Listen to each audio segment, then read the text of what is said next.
Hi, everybody, and welcome. Welcome to WikiTree Week 2024.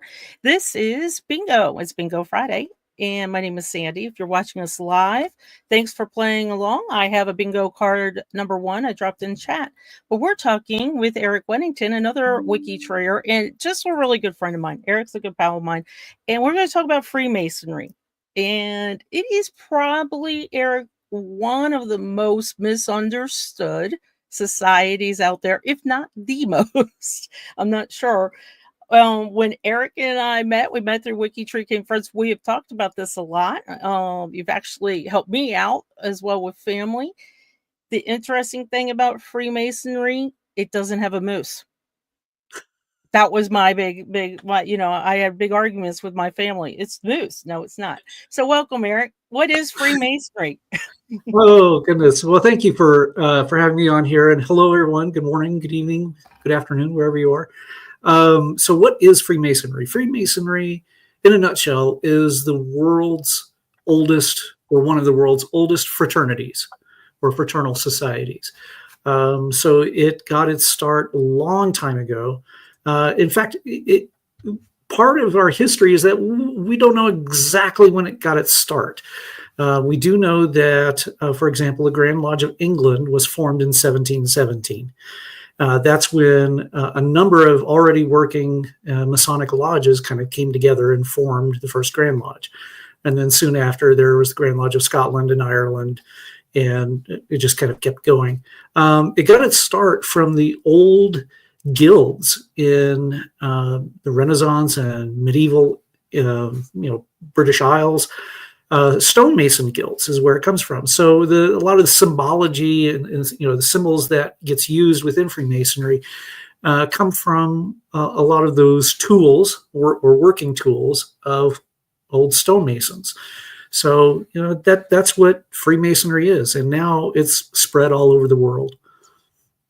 We put up just a couple people that you might recognize, and this is global. This isn't just a United States topic or Europe topic, or even the lodges are everywhere. They're even South America. Or are they over in Japan? Do we have them in Japan too? Yes, we have in Japan, India as well.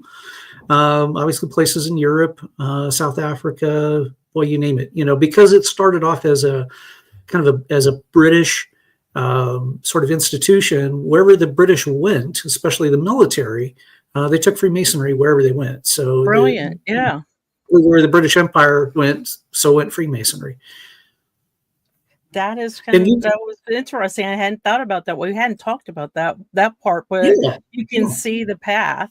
And I do know that Eric at one point was living overseas in Europe, and you had 2 lodges, right, that you could have went to, or at least one? Yeah, there was 2 groups. So I lived in Portugal for almost 2 years. We were there for 20 months. And let me drop the bingo card one more time. Okay. Oh, so I was there. You keep coming in and out, Eric. I'm not sure. Okay, so maybe I'll talk a little bit louder. Is this a little... Let me know if I'm cutting in and out. So I lived in Portugal for almost 2 years, and there's the Grand Lodge of Portugal, but in the south part of the country, there's a lot of British expats. It's kind of a haven for the British there. And so the United Grand Lodge of England also has English-speaking lodges in the south of Portugal.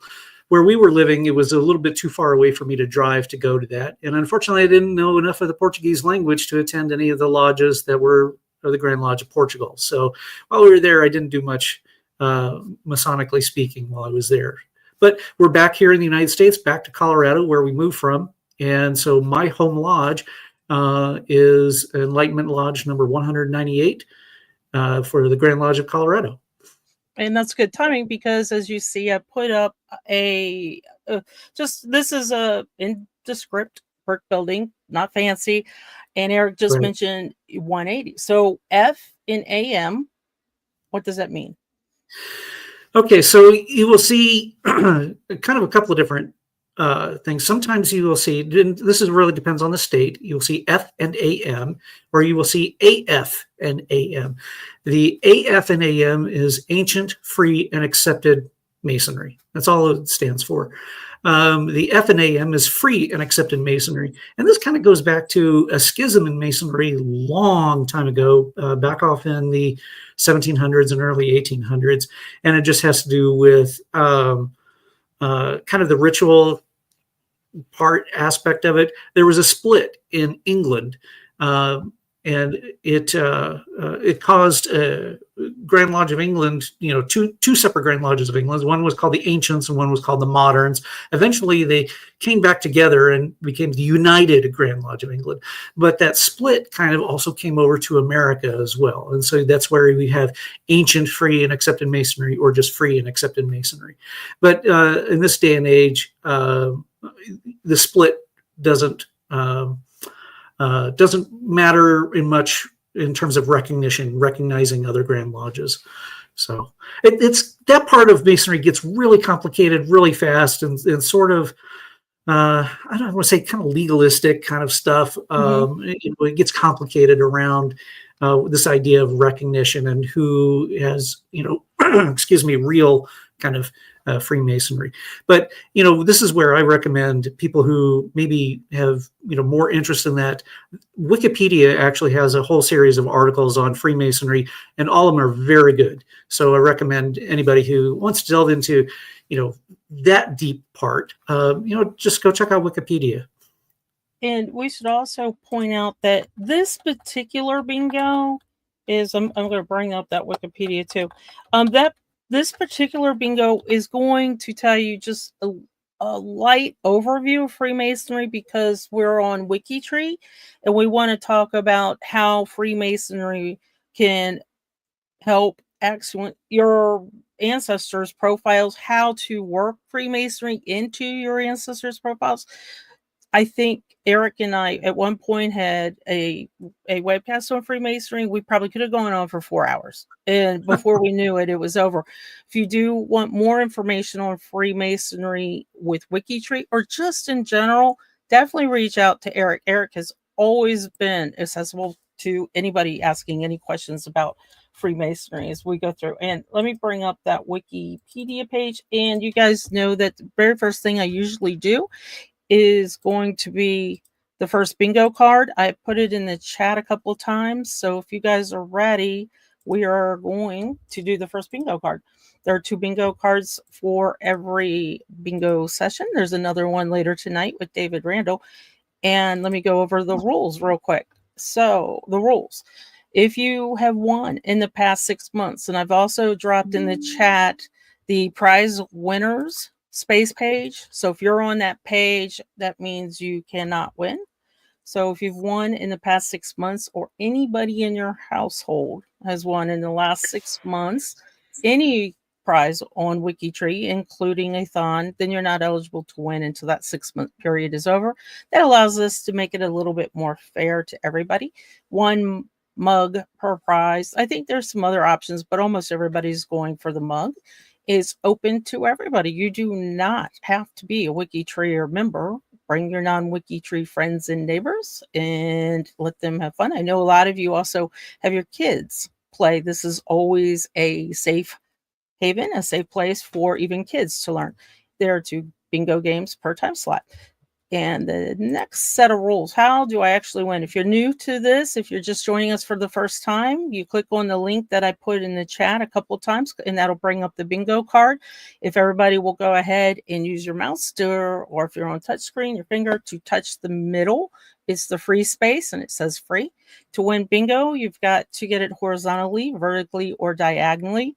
Just like it shows here. You do not need to cover the whole card. That was a big question this week. You do not need to cover the whole card.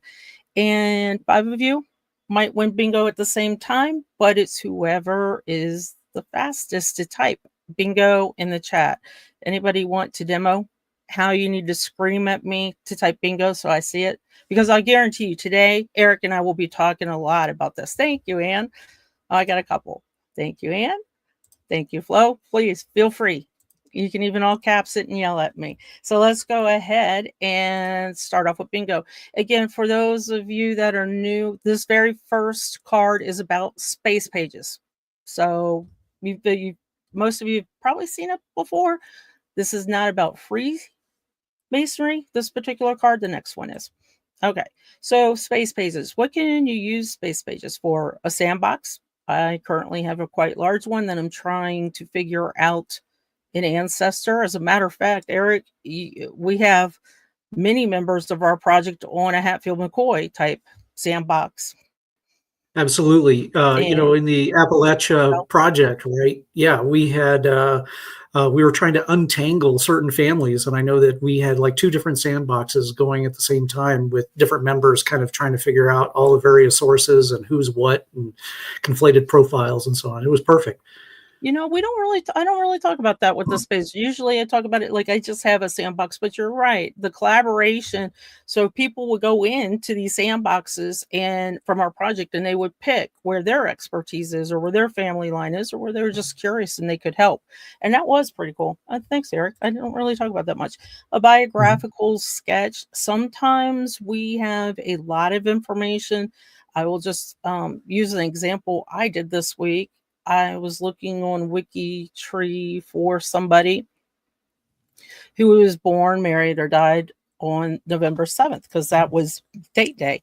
I come across this profile for a Navy Cross winner from the United States, and they had nothing on their profile, just the source to family search. So I took a space page that I have and really took my time to write the sketch. And why, you're like, Sandy, I could just do that on a profile. You can, but if you want to do it really nice and all at once, it's kind of like a draft over on your space page. So and then you carry it over. Family reunion. And I always bug Eric about family reunion. You have a family reunion space page, right?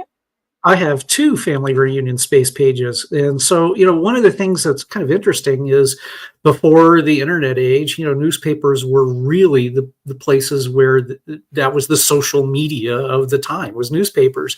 Mm-hmm. And so people had, I think, a lot more family reunions than are happening now. And they were announced in newspapers. And, they talked about all the various family members that were attending the family reunion.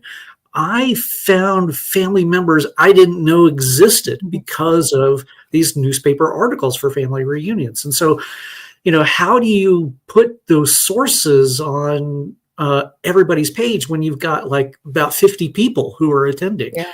And so putting together a free space page just for the family reunion where you can, take a clipping of the article and, post that and, some transcription and links to all the various family members and so on, and show the relationships between the family members, and then use that free space page as the source for the actual individual profiles. And so that's what I've done with family reunions. Yeah, I think that's brilliant because, we talk about a lot, just have a history of the photos going throughout the year on one page. But what I really like about Eric's is, okay, this is the 2023 reunion with all these people. And then another space page could be, this is 2024. So they could be different because and we know some people show up, some people don't. And some people are no longer with us. Some people are just born. So a couple different things. Wills, I can tell you that wills, especially older wills, not so much modern wills, but older wills can get really long and detailed. Thankfully, we use AI a lot now to transcribe them, but wills are an invaluable source of information to really look into that ancestor's life. How many cows did they have, or did they own land or property? And it usually lists the children. If you see a common thing, if you see somebody leave just $1 to somebody in a will, that was acknowledgement that they said, yes, I left you something, and that's all you get because I'm not leaving you anything else. So it was kind of a slap in the face to have $1. Research.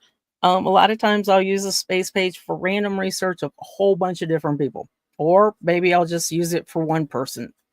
It's kind of a sandbox for one person, but I have a space page out there that I will dump a whole bunch of different research items, like a to-do list almost.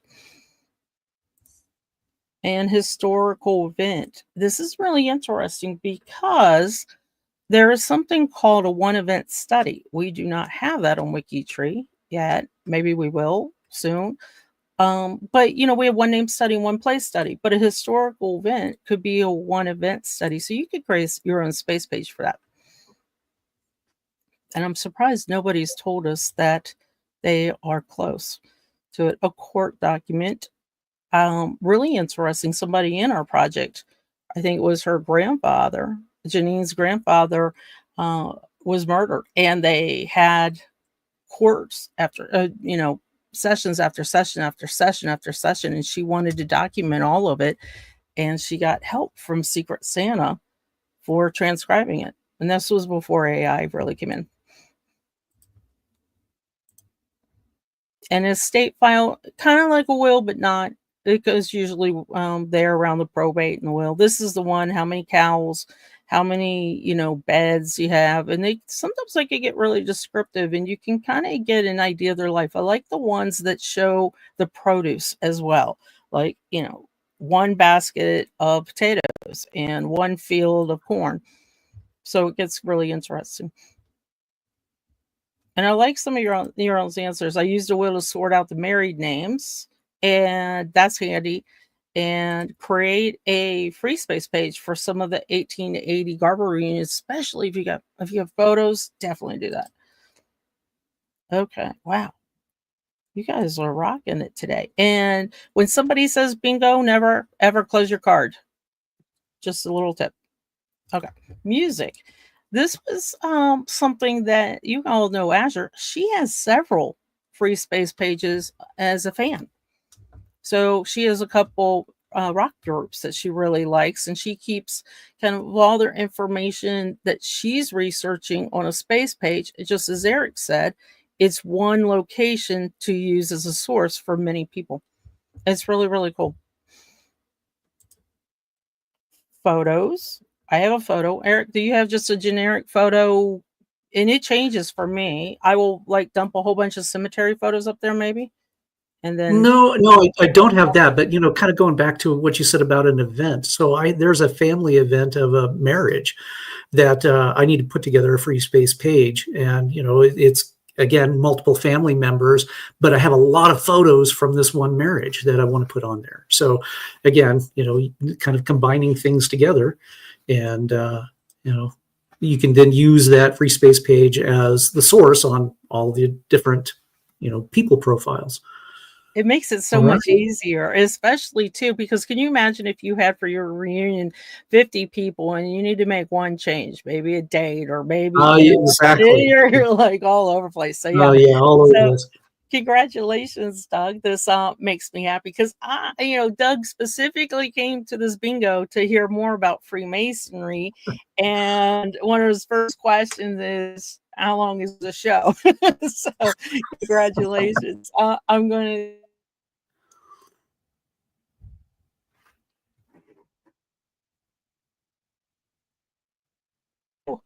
there we go. My internet's well, guys. Sorry.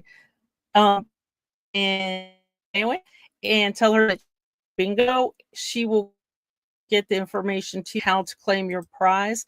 I will give you just a little bit of a hint. Let me see if I can find it. The WikiTree store is where you're going to go shopping at. So let me bring it down. We are doing not we. My county is doing major construction all around us. So sometimes our lines, I guess, get crossed a little bit. Okay. Let me also put the second bingo card up so you guys can get that ready. But I really, really, really want to dig into Freemasonry. This is why Eric's here, and it's a fascinating topic to me. So Eric, let's dig into Freemasonry and WikiTree. Okay. The first thing that I'd like to express is, people may ask, well, why Freemasonry? How does that relate to genealogy? And in my mind, it's kind of two areas, really. It's the first one is you may have an ancestor who is a Freemason or Mason. We use those terms kind of interchangeably. And, they're very proud of their associations and affiliations, so much so that they're typically listed in an obituary. They're maybe buried and have a gravestone with various Masonic symbols on them as well.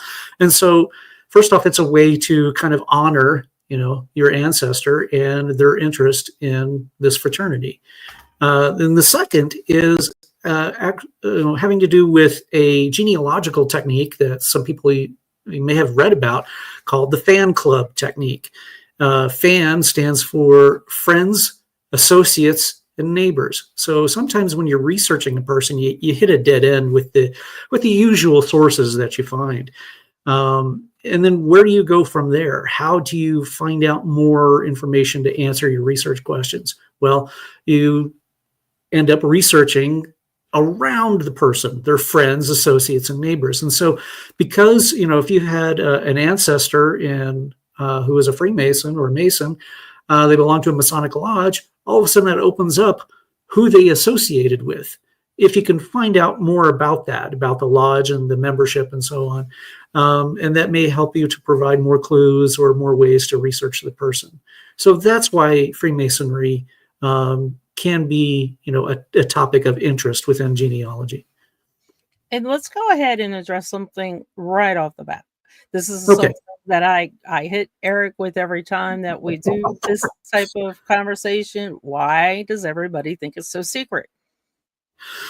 Well, that's a good question. Well, so first off, let's address it modern days. Is Freemasonry a secret society? Well, you know about it, right? So it's not very secret. You can find them in all across the United States and elsewhere. I showed a building that had a big sign on it, big blue sign. You got a sign on the door, right? Exactly.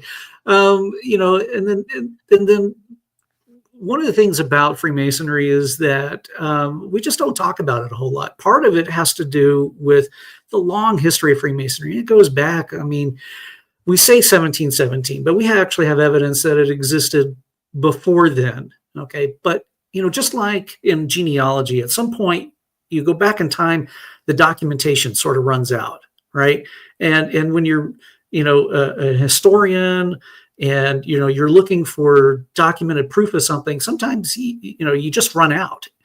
But there are certain clues, symbols, things like that to show, hey, Freemasonry existed well before then. Well, you start getting into the 1600s or even the 1500s, and being in a fraternity, a society that brings together people of different classes who are kind of open-minded about a lot of different things and to discuss all different kinds of topics and philosophy and so on, was sometimes or a lot of times viewed as a threat by the powers that be, typically the rulers of whatever the country is, or, the church, because here are people who are basically, free thinkers, we're going to go talk about all sorts of things. And so that's where the secrecy part really came from, is it was a protection mechanism, right? If you are exposed, sometimes there are people out there that don't like you, and want to go kill you. And it boils down to it.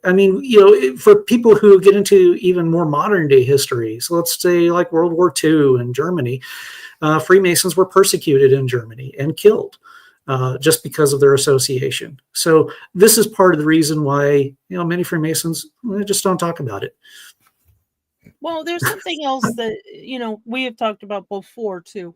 So this is predominantly, if you're a Freemason, we're going to talk about the female side, but if you're a Freemason, you're pretty much a male, right? Yes. And if you're a female, you are still part of the organization, but different title, different name. Yeah. So right, it gets complicated. You have to remember Freemasonry, and Carol, I see your question, and I'll get to that. So Freemasonry, you got to remember where it came from and when it came from, a long time ago. So it is a fraternity. It's a fraternal organization. And the root of the word frater, Latin, means it's brother. Okay. So Freemasonry, by and large, is restricted to men.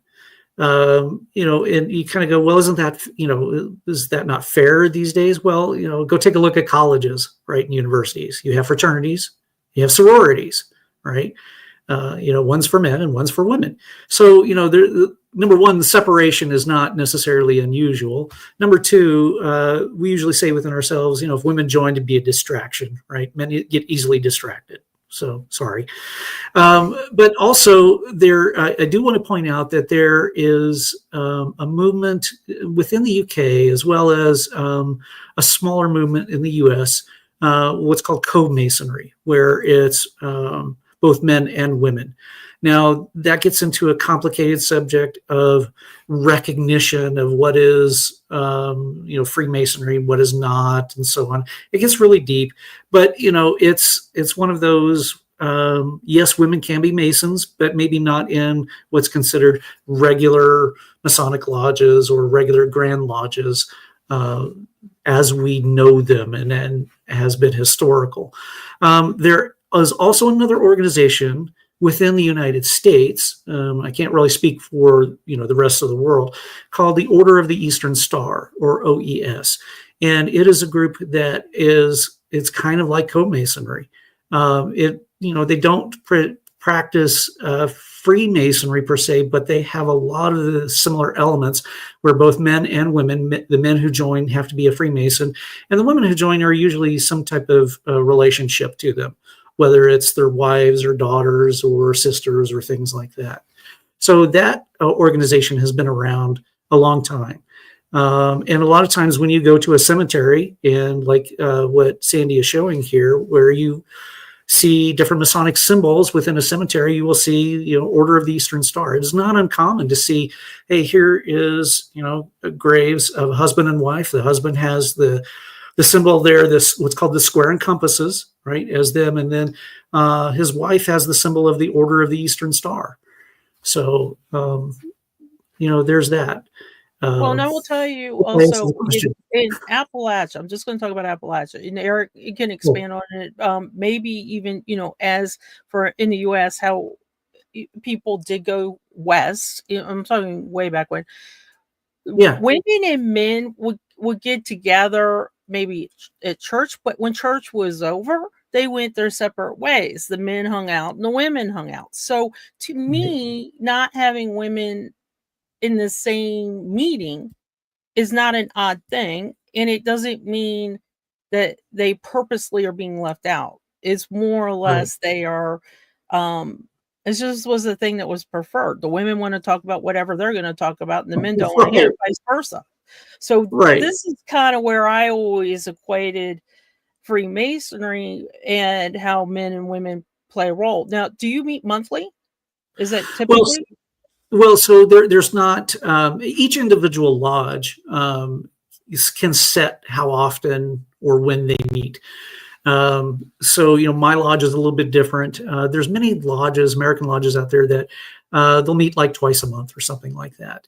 My lodge is a little different in that we essentially meet monthly, and then we have some other meetings as well that we do. So it's really individual and up to the lodge as to how often they meet. Okay. And then, so the interesting thing, I'm not sure how to approach this, because I'm going to start the sentence, but I want you kind of to finish it, I guess. So Eric had told me before that they don't share what's going on in the meeting, and that's part of the reason why it's secret. So if you went to a meeting last night, you're not coming home and discussing it at full detail with, work today, what happened during your meeting. And it's not because it's secret. It's just because sometimes there's just a code amongst people. Right.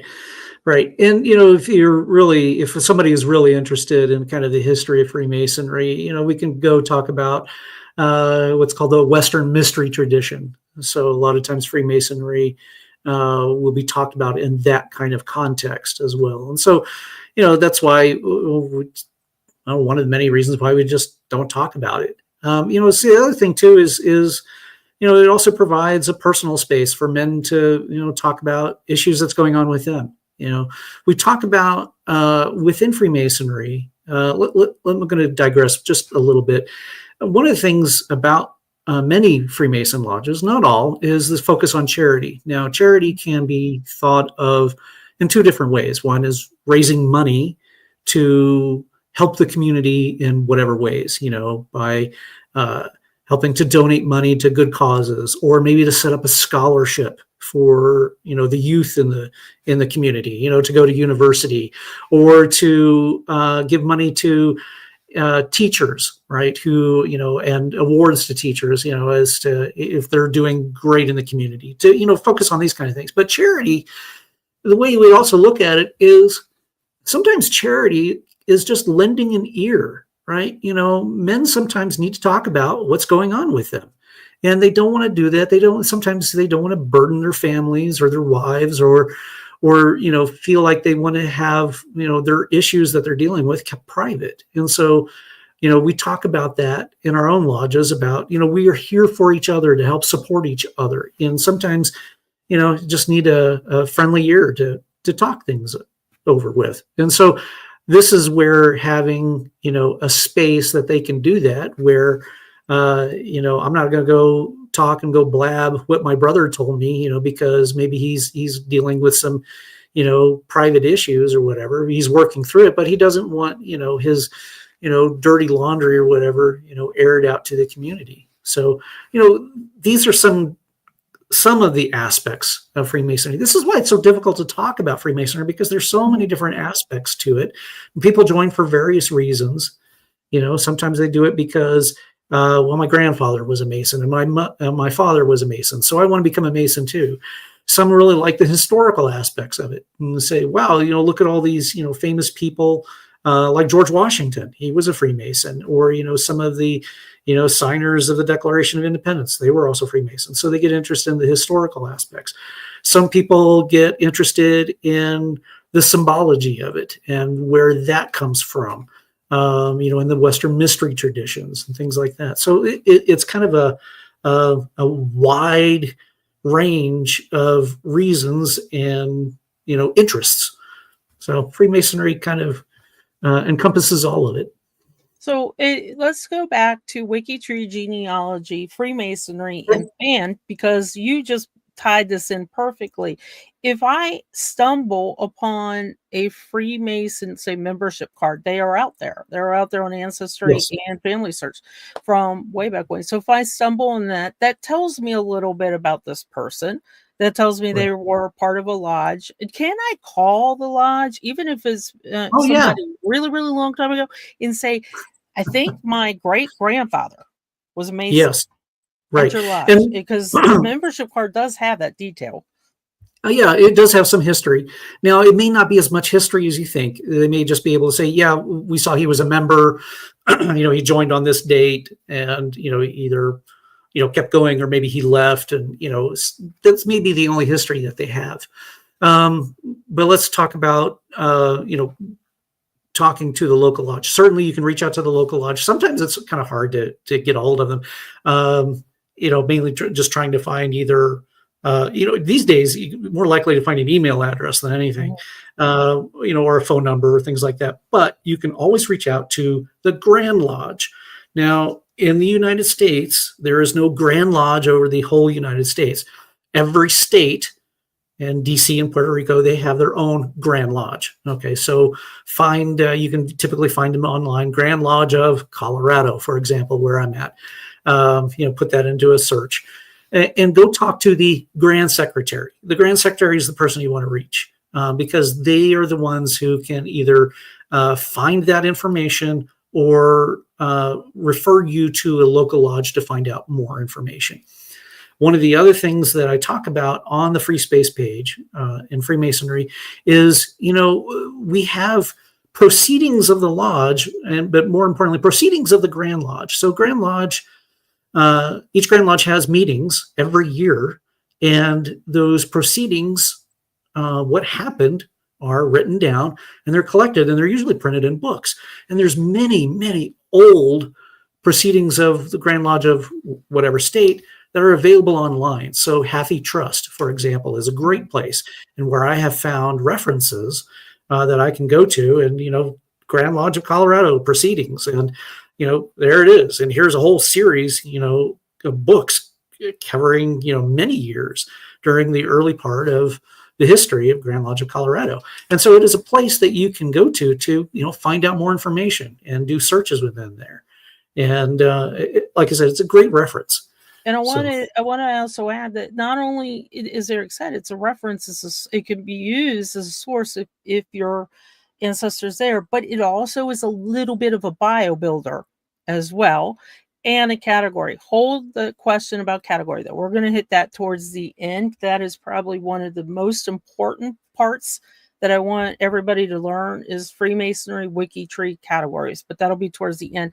Let me get this real quick question from Florida. Yeah, I just saw that. Yeah, does it still have anything to do? Yeah, does it still have anything to do with actual masonry? No, it doesn't, and that's part of why it's called Freemasonry, because at some point in the 1600s, it stopped being what we call operative Masonic lodges, where the lodges were actually, comes out of the old guilds, okay, of Masons who, built churches and other, stone work edifices, okay, and it became more of a kind of like a philosophical society, if you will, right, where it's what we call speculative masonry, and we use those words, operative masonry versus speculative masonry, where you're no longer working with the actual tools, you're using them as symbols for other kinds of meanings and so on. So no, it does not have anything to do with actual masonry, but we have a lot of the symbols from it. So if my ancestor was a Freemason in the 1800s, I should not assume that he was correct. A stone or bricklayer or something like that. Correct. Do not ever assume that. And this is part of the confusion about the names of Freemasonry or Masonry. Oh, he was a stonemason. No, we got to remember it's a fraternal organization. Okay. It has nothing to do anymore with the actual, job or career or whatever. Right. Okay. Let's go ahead and go with the next bingo card. I just put it in. The reason why I want to do this is because Eric gave a lot of terms and words that I think are going to answer some of your questions that you've asked or help explain just Freemasonry in general. When we go through these words, excuse me, and he explains it just a little bit, think about the profiles of your ancestors or just random. I know Carol said that she came across one that was a random profile. So think about the profiles that you're in your family line that you can maybe beef up, as I say, fluff and buff in the profile with some of these terms. And let me go ahead just in case somebody came in late. Let me go ahead and talk again about bingo. Just remember that if you've already won a prize in the past 6 months, anyone in your family, including Thons, you cannot win a prize this time. Don't worry if you say bingo and you did win, WikiTree will let you know that you're not eligible. So it's kind of nice if you know now, because after bingo, then we can award a prize. One prize, usually a mug, open to everybody. 2 bingo games is the second one. You do not need to fill the card horizontally, vertically, or diagonally. And please don't forget to type bingo. Whoever types bingo first will be the one that wins bingo. Okay, so let's go ahead. And I should say the Freemason symbol is in the middle of this card. That's free space. Go ahead and click that now.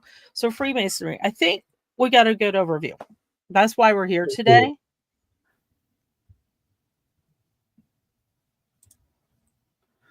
Fellowcraft. Okay, so in Masonry, in what we call the Blue Lodge, when you first join, there are 3 degrees that everybody goes through, and they are Entered Apprentice, Fellowcraft, and Master Mason. So Fellowcraft is a Mason who has received the 2nd degree.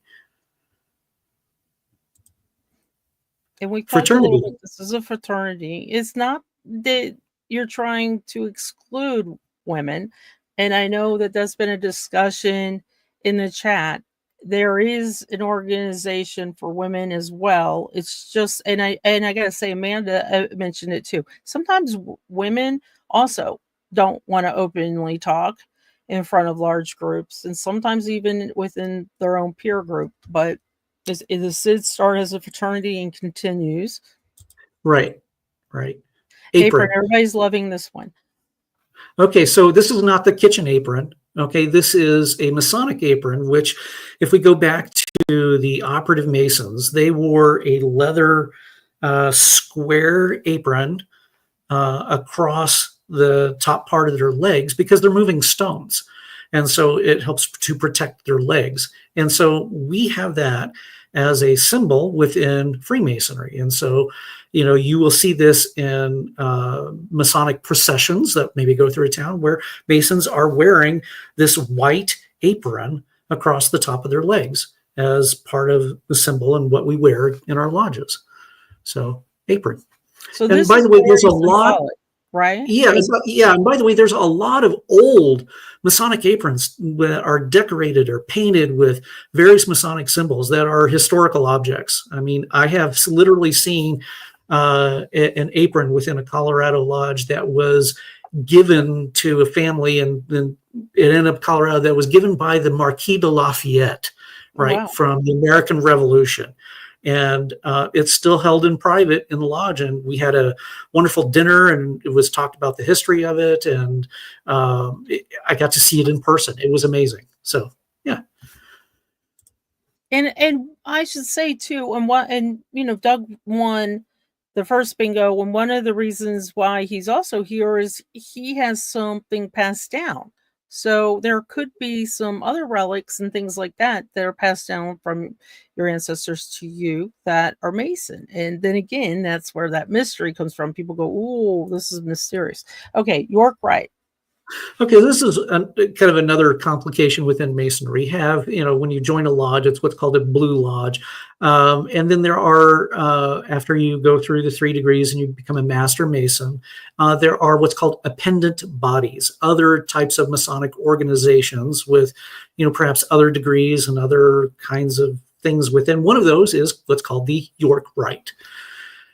And so typical, what we would call typically blue lodge, actually comes from the York Rite. And the rite is, this is where we get the word ritual from. So it's a series of rituals that are combined together and has other sub-organizations under it, and it's called the York Rite. Okay, good, Susan. If you can't find yourself on the prize list, that means you're eligible to win. Brother, that's what you call each other. So fraternity. Absolutely. Yeah, as a fraternity, you know, it's a brother so-and-so, you know. It's just an appellation that we use, right, among each other. Hey, bingo, bingo, bingo. Cool. That's pretty cool. So, Mel, don't close down your bingo cards. Mel, help me out. Are you eligible to win? I'm pretty sure she is. I have not looked at the prize winners list. So hold on just a second and give her a chance to answer before I close down the bingo. Let someone else take the prize. That's so sweet of you. Okay, so let's continue. Thank you, Mel. All right, so Rebecca, brother. Shriners. This is a question from Mel as well. Shriners needed to be added to the society sticker. So tell us, what is a Shriner? Oh boy, it gets really complicated. And again, I will point back to Wikipedia for more information about it. But Shriners, as they are called, are it's part of another appendant body that, and this got started like in the late 1800s. And really, I would say it's not very Masonic, but at one point when they got their start, they said basically only Masons, Master Masons, could join. And so you had to go through, you know, Freemasonry, right, or Masonry to join the shrine. And it's got some really long name that honestly I don't remember. But the nickname that they got called were Shriners. Now, a lot of times, most Americans' view of Shriners are in parades, like the 4th of July. They're wearing the red fez hats, Yeah. these guys, older guys typically, right, with some Yeah. sort of tassel, and they're driving around these little mini cars. And what they're really good at is raising money for charity. Shriners hospitals are amazing stuff. They help out children from, all around the country, all around the world, typically in two areas, typically burn victims or those who have speech issues. And so they need speech pathologies. And typically they help out kids. And there's a wonderful group, but they're mostly an organization dedicated to charity about that. Are they are they connected to Freemasonry? Why did you give me well, this? They are, in the sense that you have to be a Freemason to join. Now, Okay. that was the requirement. As I understand it, these days, they have relaxed that requirement. Okay. But, again, it's one of those, check out your local shrine, in your state as to the various rules and laws and all that. So, okay, Mason. So we talked about that. Freemasonry, Masonry, you're a Freemason, you're also a Mason. We use them interchangeably. Okay. It's just, this is the kind of the core issue of the confusion of, well, what does this mean? You have to be a stonemason. What about bricklayers? No, it has nothing to do with that. So, hey, Tommy, bingo, bingo, bingo. And that's really good to know, because I always think of Freemason more as a business, I guess, or a corporation or a society type thing, and a Mason as a person, as an individual. So pretty cool. Right. Okay. And I think Tommy got it in right before Karen. Karen, don't worry, come back a little bit later on. There's 2 more chances to win at bingo, and tonight is going to be really, really silly fun too. Congratulations, Tommy. And you're going to do the same thing. You're going to email 𝐏𝐸𝐽, and she's going to let you know how to claim your prize. The bingo mug, I think, is still the #1 bestseller for mugs, but I could be wrong. I don't know. Oh, and that's so cool. Her dad was a Freemason. So that's great. Congratulations. So this, I don't know. That makes it even a little bit more special, I think. Now, let's talk about WikiTree and Freemasonry. And I have, let's say, for Tommy's dad, what would I do to that profile? How would I? Okay, so for Tommy's dad's profile, I mean, obviously, I would say you'd want to pay close attention to the biography about their associations, right? His associations. It's maybe you want to make a little subsection about it, maybe not. It all depends. If some people, all they know is that he was a Freemason, and so maybe it's only a sentence, but maybe they know, as you said, 50 plus years. Maybe there is a lot of associations and a lot of history, and so you could create a subsection within that. Now, you mentioned categorization. One of the things that we try to avoid is, overusing categories. Okay. A long time ago, the categorization project, we talked about, look, we don't want to have a multitude of categories where there's one or so few individuals that it's not worth it. So we're not trying to use categories to document a profile. Okay. So this is why we recommend just the Freemasonry category up top, and then talk about these other associations within the biography. Now, we do have a sticker that is available, and the Free Space page talks about the sticker and how to put that on there, that so-and-so was a Freemason. Certainly that's one way of doing that. Again, you don't want to go too crazy on stickers and use that as documentation. Well, if I recall correctly, maybe you can. If WikiTree talks about, you want to limit it to like 5, right? You don't want to have 20 stickers on a page, right? So the point is to really document and then use the stickers, for maybe important things that kind of make things stand out. I'm like trying to find the sticker. Oh, here we go. Categorization and stickers. It's a long page, right? So there's the category. So if you just want to use the category, I'm gonna go though with Ann and Doug. I love stickers. Yeah, absolutely. Now on the sticker, can I put any free text, or is it just this? It's been a while since I looked. I No, I think it's can. just that. Wait, no, I can, I It could think. be. It could be. Society I don't know. member, and I could put Uh-huh. Enlightenment Lodge. Yes, yes. And So you can this put a little will some not information. create a category, though. This is just random free Correct. text on a sticker. Right.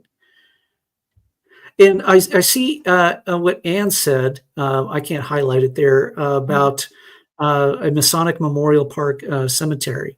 And so that's another thing too, is that many Freemasons, and maybe their wives as well, they really enjoy that association, and so you'll see it on not only a gravestone or a grave marker, but in cemeteries sometimes there's whole sections just for Freemasons. And I talk about that on the Free Space page, and sometimes there are other symbols within the cemetery to demarcate that. That is also interesting, is just cemetery objects as well. And I will say that my dad is actually buried in a Masonic cemetery. He picked it for a different reason. He's buried in West Virginia, and he picked it for a different reason. But I have found throughout my own family lines that Masonic and Oddfellows, which has nothing to do with the Masons, those cemeteries offered sometimes free or low cost, even if you weren't a member, a place for burial. So a lot of people use churches, but if there wasn't a church, then sometimes the Oddfellows or the Masonic cemeteries offered a way for families to still be able to bury their family member, and most of the time for free in West Virginia. But I don't know where else. But this is just amazing, because I'm looking at this too, and Eric's taking a picture. This is a huge chair. Oh yeah, it really is. Yeah. I would look small in that, and it's a giant marble. And so what was interesting about that section of the cemetery, and that's here in Colorado, is there's a giant field. Okay, so they all have grave markers that are flat, right, that are flush with the ground, and there's just a ton of men who were Masons, not all, but many who were buried here in this section. And in the center was, if you could kind of go back, Sandy, that would be great. I want to show the other photo, the one that's right above that, where there's a square and compass. And so there is this what we call Masonic altar, and that represents the Holy Bible with the square and compass and the G in the center of this. And so this is actually laid out a little bit like a Masonic lodge. And so what you're doing is you're standing there looking at this, and way off in the distance, right in between those two pine trees, is a chair, and you're looking due eastward, and that is where the worshipful master of the lodge, okay, think of it as like a president of a club. Let me digress briefly. The term worshipful master, you got to remember, this comes from England from the 1700s, and so all it was just an honorific title, has nothing to do with actual worship of anything. And that's where the worshipful master would sit. And it has a symbol of the worshipful master, which is the carpenter's square that's on it, the right angle. And then to the right of that altar is another chair, and that's where the junior warden sit. That's like the second vice president. It has a symbol for the junior warden on there, which is the plum. And then behind that altar right there is another chair way off in the distance, and that's for the senior warden. This is like a first vice president of a club. Yeah. And it has their symbols. And so I try to get pictures of it. I need to go back. Now that I'm back here, I need to go back and get better photos and better lighting. This was in the evening, so it was getting dark, so it doesn't quite stand out as well. But yeah, and like I said, it's this huge section of the cemetery. What does the G stand for? That's a good question. It actually stands for two different things. It stands for God, and it also stands for geometry. And geometry is the basis of, building all sorts of things, building churches, building edifices, working with stonework. And so that's what we say, that's what the G stands for. Two different things. And now, so then let's keep in mind that if you have a Mason profile, use the sticker. Come here to grab the code. There is a sticker picker on WikiTree, but come here to use the code if you need to. We are not going to create a separate category for a lodge. Do we have separate categories for countries, say? Or is it just no, we don't. And honestly, when we started this out, when I started this out, there wasn't a whole lot of Freemasons, within the main category. And now there is, quite a bit. And so we have this kind of discussion going back and forth of when should we create subcategories? And admittedly, there are some subcategories out there. Now, I'm not a proponent of, let's go remove them or anything like that. I'm not necessarily a proponent of creating more subcategories right now. I think it needs to be a discussion among WikiTree and certainly the WikiTree leadership, and especially the leadership of the categories project as well. Certainly, I'm open to doing more as we get more people profiles in the category, and we already have quite a bit on there now. So, at some point, I think it does make sense to make some subcategories, but we don't want to go too crazy either. Because there's so many hierarchies. We could do, Freemasonry, and then, a subcategory for every Grand Lodge that's out there. And that's quite a bit, and then you could start getting subcategories for each lodge and so on. But, at some point, you get nothing in those categories, or you get maybe one or two profiles in the categories. And that's what we want to avoid. So we're just trying to find that middle path, right? What should we do? Now, here, I also want to bring up another issue regarding subcategories. People say, well, I want to create a category for a lodge or maybe a Grand Lodge.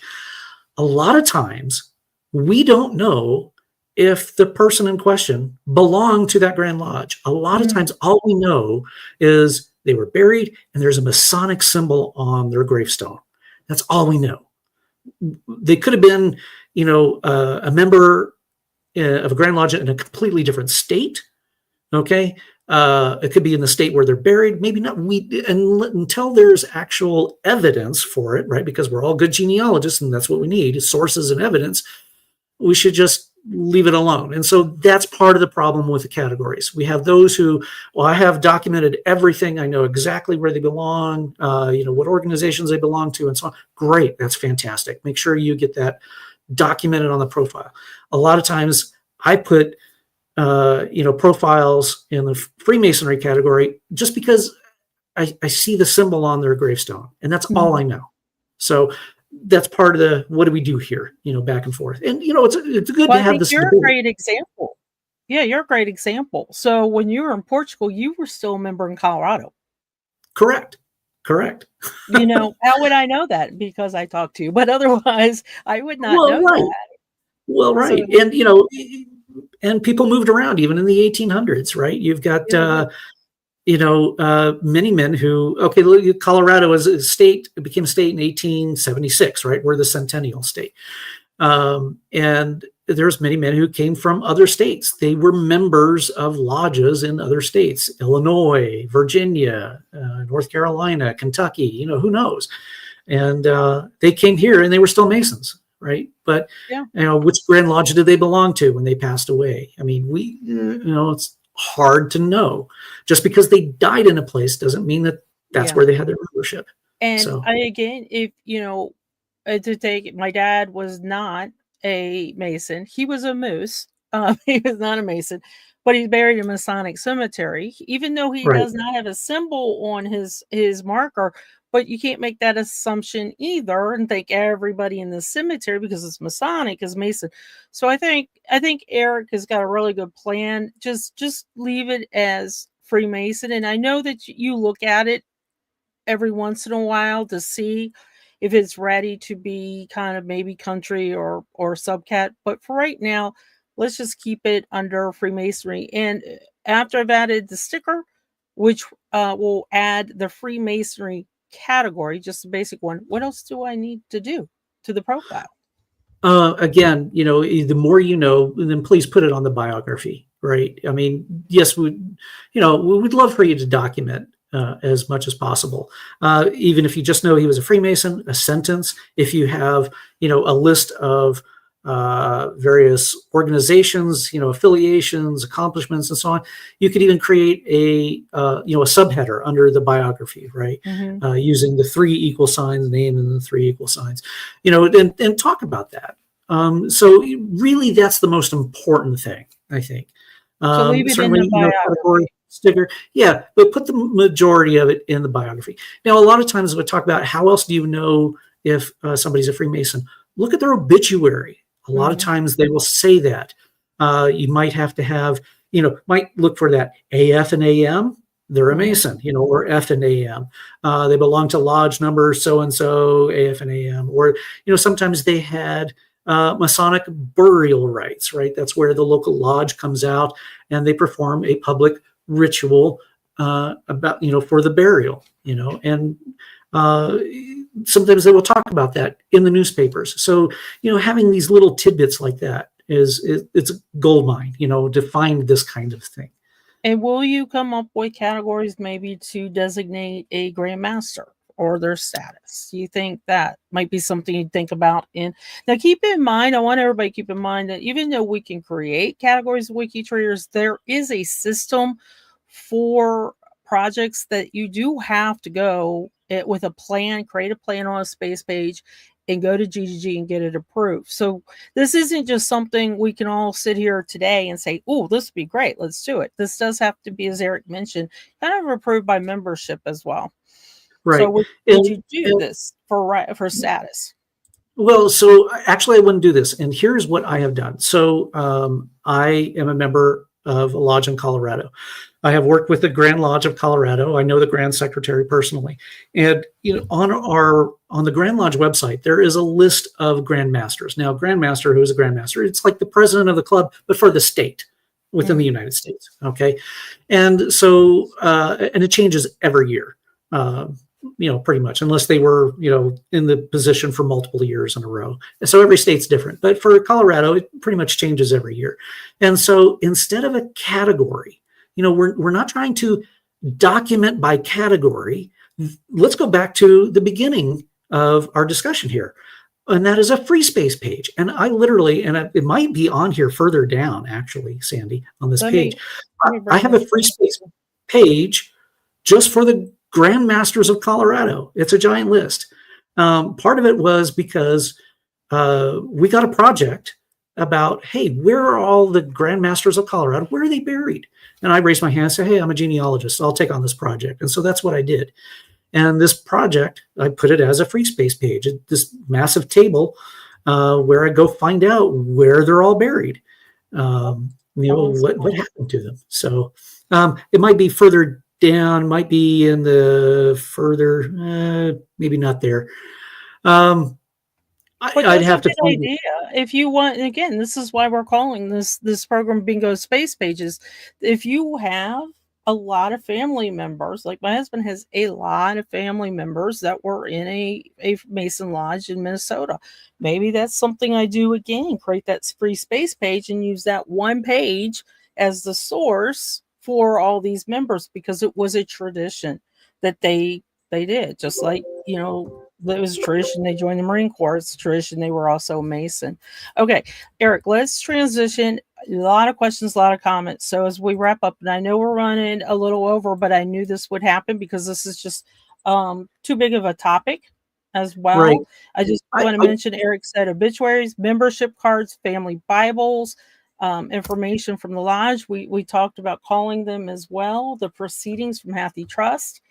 And we talked about the categorization and kind of his thinking on subcategory. Again, 4 categories for a project does have to go through membership. So I just want to mention. So Sandy, we have a private chat through here. I put in the link to for the Grand Masters for the Grand Lodge of Colorado. So if you could take that link and post it where everybody can see that would be great. There you go. Yeah, so that's what I've done. It's a great use for a free space page, right? And there's links to the actual profile. I try to put photos of their graves, gravestones there, and some more information, as to like when were they Grand Master and things like that. And so it's this ongoing project that I've had for quite a number of years. I mean, this is right. Look, 1861, going back. Okay, so let me let me come back to the Freemasonry page. Lot of questions. Let's go ahead and start digging in. I like this building, so I'm going to leave that on the screen for a little bit. And so I think we answered this one. Should I add a sticker to their profiles who are Freemasonry? Yes, please. If you want to, absolutely. Yeah. Go to town. Or category, one of the two. That would be great. The sticker will add the category.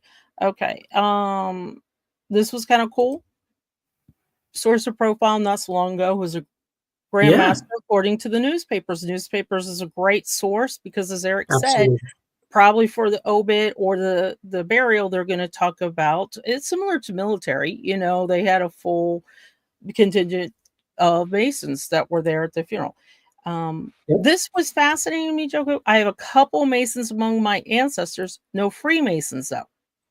As far as you know, good. Exactly. And this is where the cause of confusion, and especially in Europe too, right? You know, it's European Masonry, you know, is a little bit different from perhaps British and definitely American Masonry and so on. So that was a really interesting. And this carries that theme across Belize. I've only seen Masons as people who build stones or bricks.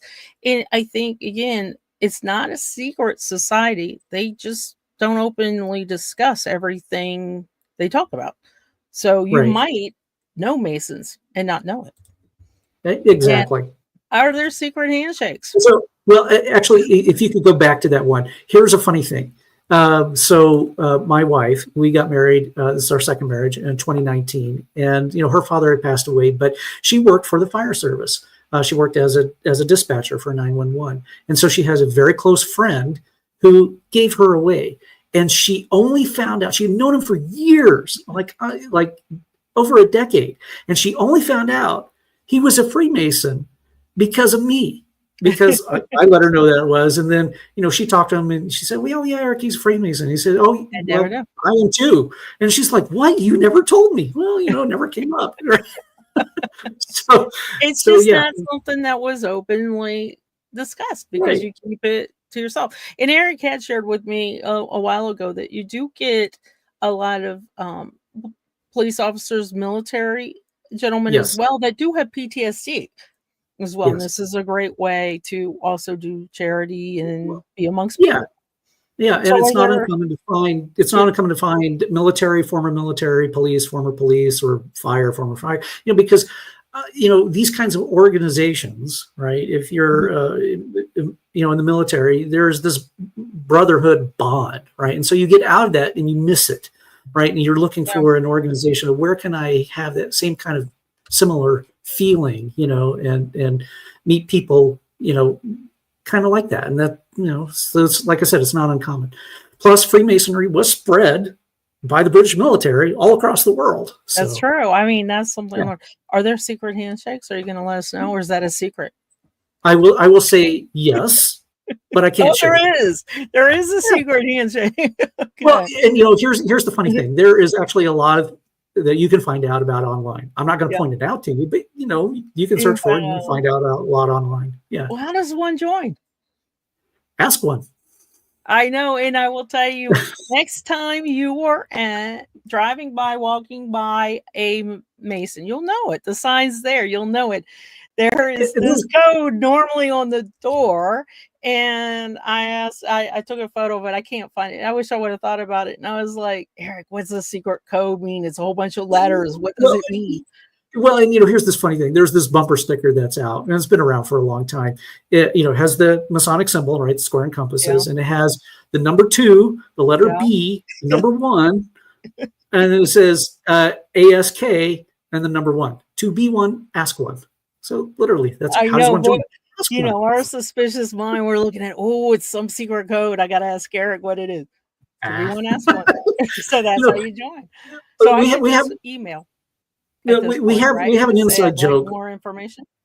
Well, hold on. I want to say we have this inside joke. You know, people think, oh, well, we take over the world or whatever. We are a slice of society. Okay, you know, and with all its good and all its bad, and it's like we can't take over the world. We have a hard enough time just organizing a picnic. Okay. So sometimes we're just people like anything else. There's nothing super secret or anything like that about it. So yeah, just ask for it. Okay, so like, how do you join? Honestly, if you're interested, again, this is kind of like doing genealogical research. Find the Grand Lodge for your state, if you're in America, and talk to the Grand Secretary and say, hey, I'm interested. What do I do? How do I join? How do I find out more information? And they will help you out. Okay, this Showing is kind the of Agent Society sticker. Yeah, sure. Why not? But, there's a process for getting that done, and, it's G to G and all that kind of stuff. And, so Mel, if you do that, if you go to G2G and you ask for a shiner sticker today, let me know. And you need, I think, 5 people, 10 people to click like on it. Let us know, and we will put it in the WikiTree Week channel as well, and we will click it. So I agree. Yeah, absolutely. But Aaron, what do we use for a symbol? Fez hat? Oh yeah, no, there's not Fez hat. There's actually a symbol on it, and if you go to the Wikipedia, it will show you the symbol. It's kind of complex, but it's. You just go there and look for it. Yeah, it'd take too long to describe. And by the way, we are over time. I do have a little bit more time left that I can do. 2 more questions, and absolutely. these are not the easiest ones, so that's why I left them to the end. Okay. But they relate to each other. So, does having a life insurance policy through a society mean the person was a member? And I'm thinking, well, that's actually a very good question. So, a lot of times. So Freemasonry has been around since 1700s and before that. Now, especially during the 1800s, there were a lot of other fraternal organizations, right? We joke about the Moose, the Elks, the whatever. Okay, the Oddfellows as another. Yeah, and a lot of times they were set up as these other organizations were set up as a mutual aid society. And so it's part of charity, right? Hey, we help each other out. And that actually developed into where these organizations would set up insurance organizations, right? That, hey, if you remember, you could buy insurance. Because you got to remember the 1800s, there really wasn't a whole lot social safety net, and insurance was kind of a new thing. And so they did set up their own insurance policies for their members and so on. Now, just because somebody had an insurance policy does not necessarily mean that they were a Freemason. Many times Freemasons did not set that up. That was other organizations. And so you have to kind of really do your diligence on your research as to which organization they belong to. And then just real quick, the difference, we're running out of time. This is really about Freemasonry. So just to recap, Nary, make sure I get this right. Freemasons are not moose. They're not odds. They're not fellows. They're not elks. They're not elks. Eagles. Yeah, and all this stuff. Freemasons other fraternal organizations. Yeah. So that's all they are. So keep that in mind. I just Mel says she's not asking for a new sticker. The sticker was already requested. So what I would do, Mel, is reach out to Steve Harris. Yes, and he's the one who he helped to put together the that particular sticker and all its little subcategories and all that. So he's the one that helped us out. Yes, I agree. I think it should be a sticker. Sometimes things fall through the cracks. Don't look at it as it's done on purpose or anything. No, it's just the WikiTree team is very busy, and a lot of them are volunteers. So it's just something that felt. We'll support it. And yes, Amanda, contact the lodge for your profile guide and ask them for the whole darn list of grandmasters and create a free space page, because that's what this bingo is about. Free space pages. And yes, we love other new projects as well. Very, very quickly, I just want to mention, since we're talking about research and Dare mentioned it, New Zealand's first up. Be in the WikiTree Week Discord channel for a list of all the research parties. There are so many going on tomorrow. It's an all-day event. And if you did not know, this was added extremely late, like I think at 1 a.m. this morning, my time. Midnight Madness is later on tonight. Eric, thank you so much. This was a lot. And any questions at all, reach out to Eric. He's just the expert on it, and I just really appreciate you doing this. There are this and one more bingo spaces left, and I've got my 2 buddies that I had. So Eric, thank you for joining me, and the next one will be Florian. with some German letters. So thank you guys, and Excellent. enjoy the rest of DNA Day here on WikiTree Week.